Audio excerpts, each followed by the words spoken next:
Eu vejo Lula jogando gasolina na fogueira. E o que está acontecendo no Brasil me faz lembrar o processo de discussão que acontece no mundo, mas em particular na Europa, de onde a gente se inspirou, sobre a necessidade de taxar e regular as big techs. Se a gente voltasse um ano no debate e olhasse para o que estava acontecendo na Europa, por volta de abril, de maio do ano passado, o que a gente perceberia é uma espécie de consenso, sobretudo entre as grandes lideranças, mas incluindo a própria presidente da União Europeia, de que seria fundamental taxar as grandes empresas de tecnologia. Fazer isso para impor uma certa soberania do Estado sobre elas, fazer isso para proteger os pequenos negócios na Europa e também para ampliar as fontes de arrecadação do Estado. Hoje, a Europa acabou de anunciar a sua proposta orçamentária para o período que vai nos próximos 6 ou 7 anos.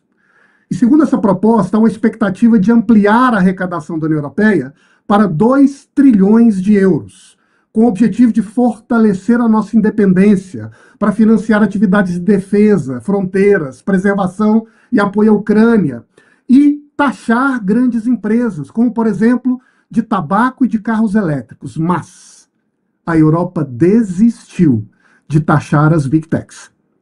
A grande pergunta que tem sido debatida neste instante lá é: o que aconteceu? E, na verdade, todos sabem que a partir do momento que o Trump entra no jogo, a equação geopolítica do mundo se altera. A prioridade dos temas, dos interesses nacionais se muda. E a partir de agora a Europa passa a entender que o mais importante a se decidir no momento é como ela espera trabalhar a sua relação geopolítica com seu parceiro histórico, que é os Estados Unidos, no momento de imensa instabilidade e tensão global. Neste mesmo instante em que a Europa recua estrategicamente, com alguns dos líderes que estavam no poder ontem e continuam hoje, como a presidente da Comissão Europeia, o que faz o Brasil? O contrário. Em vez de enxergar uma realidade geopolítica complexa, como o próprio ministro explicou para nós, e entender que o que está em jogo são valores e interesses muito mais profundos para construir uma dinâmica de diplomacia responsável, cautelosa, prudencial, o que nós optamos por fazer é jogar gasolina na fogueira, é botar fogo no parquinho e as crianças é que se cuidem. E neste ambiente em que a gente se encontra, não apenas essa parece ser a decisão mais perigosa, mas muito provavelmente a mais irresponsável. Mas é a partir daqui que a gente vai ver como o Brasil deverá trabalhar essa discussão, como os Estados Unidos vai reagir e o que sobrará de opções para nós nas próximas semanas. Quero ouvir a tua avaliação, Scorsin. Já que o Vargas falou em gasolina na fogueira, vamos a mais um trecho do discurso ameaçador de Lula diante de uma plateia de estudantes. Nesse ponto, ele diz que não aceita interferência estrangeira e que Trump poderia estar preso até se estivesse no Brasil recentemente. A primeira coisa é que nós não aceitamos que ninguém de nenhum país fora do Brasil se meta nos nossos problemas internos, que é dos brasileiros.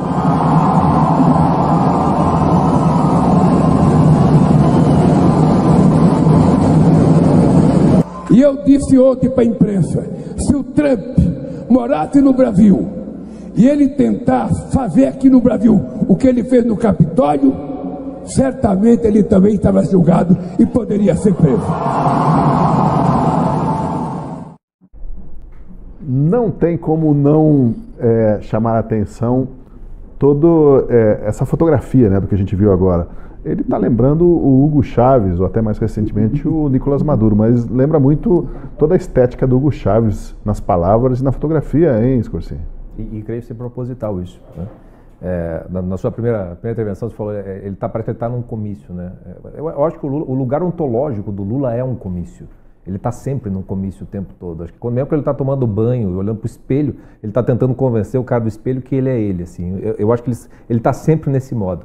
Só que isso não significa que ele tenha algum tipo de tolice na hora que ele faz as chamadas bravatas. Ele sabe para quem e quando. Né? É muito interessante, hoje também teve um vídeo que talvez seja mais significativo, até porque esse como o da Uni, nós vamos ter vários outros exemplos para dar de discursos do Lula. Mas ele deu a primeira entrevista internacional dele sobre esse fato hoje para a CNN Internacional, no qual ele repetiu inclusive essa parte de que se o Trump tivesse feito, supostamente, né, feito aquilo que fez no Capitólio dia 6 de janeiro dos Estados Unidos, se fosse no Brasil, que ele também estaria sendo processado e julgado. Ele fala isso na CNN.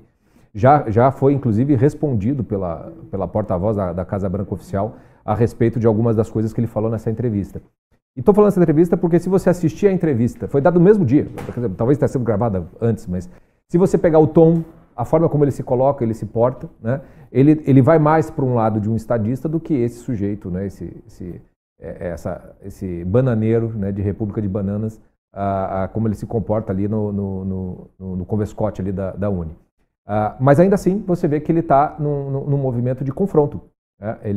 Em certo momento ele fala assim, não acho que o presidente Trump seja de extrema direita, nem que eu seja um presidente progressista, eu sou o presidente do Brasil, ele é o presidente dos Estados Unidos, a melhor coisa do mundo é se a gente sentar e conversar, etc e tal. E aí no instante seguinte ele já fala que se o Trump estivesse aqui, ele estava preso e coisas assim. Então, como disse o Vargas, está colocando gasolina na fogueira sem dúvida alguma. E agora de forma confrontacional, inclusive, ainda que de uma maneira muito, muito polida, vamos dizer assim, não desse jeito meio brejeiro, como ele fala ali no discurso da Uni. Para mim, eu já falei isso aqui algumas vezes no programa, né? Eu acho que esse terceiro mandato do Lula não é um mandato nem para os brasileiros, nem para o PT, muito menos para o Brasil. Né? Esse é o mandato no qual o Lula quer deixar o nome dele na história. Ele quer entrar com a sua biografia na história do mundo, se possível, né? Cavando aí, quem sabe, algum prêmio Nobel, alguma coisa maior para si.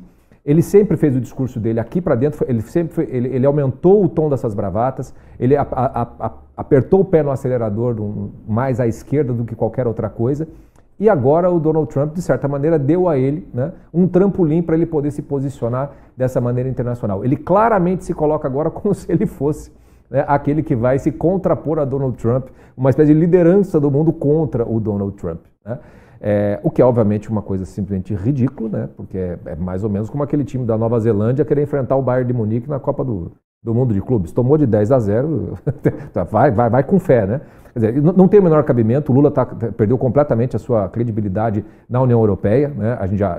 Essa taxação dos BRICS vai vir um peso muito maior, mas nesse comício, nesse lugar ontológico onde o Lula se encontra, em que ele olha para um espelho, ele está vendo essa biografia dele agora com uma grande oportunidade dele se colocar como uma espécie de Mandela ou algum sujeito deste tamanho, internacionalmente falando. Então, sem dúvida alguma, ele está hoje à noite abrindo champanhe, achando maravilhoso tudo o que está acontecendo e não está nem aí para as consequências óbvias que virão, que os nossos colegas aqui já trouxeram. Quer dizer, nós estamos assistindo um teatro, um teatro pegando fogo e o sujeito botando mais gasolina mesmo dentro dele.